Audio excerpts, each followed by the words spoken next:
call the member for Blacktown. Thank you, Speaker, and I rise to speak on the Crimes, Domestic and Personal Violence and Other Legislation Amendment Bill 2026 and thank the Attorney-General for bringing this bill forward and acknowledge everyone working involved in putting this bill together and developing these reforms. And this government was elected with a mandate to take the whole of government approach to ending domestic and family violence. This bill is a significant step in that mission. It strengthens our laws, protects victims, and sends a clear message that technology cannot be used as a weapon. I'm sure all members of the House will agree that findings of the Crime Commission Project Harker report were confronting. Between 2010 and 2023, 82% of the people charged with unlawfully using a tracking device in New South Wales has been involved in domestic violence offences. This means technology is now in the front line tool for abuse, and we must adopt to this new challenge. There is significant third-party investigator or so-called spy stores operating across Sydney, more than average even for a city of our size.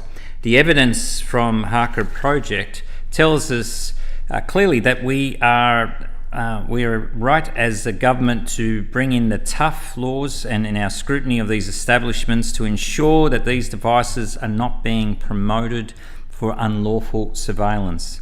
This will allow us to take the wind out of the sails of the abusers and stalkers, limiting the ways in which they target their victims and would-be victims. This Parliament took an important step back in 2024 when we strengthened the legal framework around technology facilitated abuse. This bill builds on that work.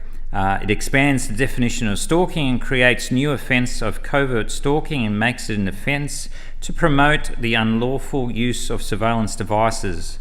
It also ensures that people with domestic violence convictions cannot obtain security industry licences and closing the loop that should never have existed. Speaker, these reforms matter deeply to communities like Blacktown. Domestic and family violence is not an abstract issue for us. It's something too many families in our area live through. The rise of hidden devices, stalkerware and online monitoring pose a real risk to the safety and privacy of people in my electorate. When someone can be tracked and watched or monitored without their knowledge, the harm is not only physical, it's psychological, financial and deeply personal.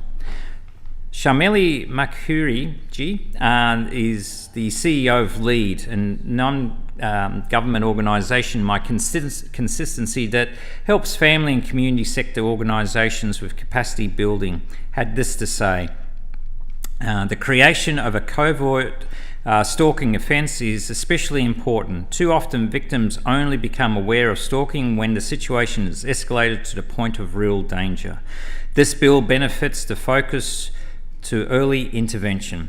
It acknowledges that stalking is harmful even when the victim does not yet know it's happening, and it gives police and the courts the tools that they need to act sooner.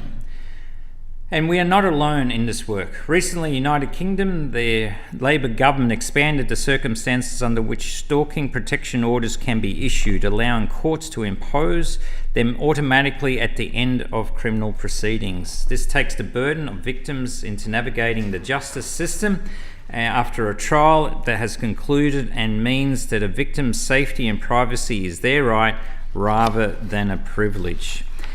Take, for instance, the Ray-Ban Meta AI glasses now circulating widely online that allows users to record members of the public, often without their knowledge or consent.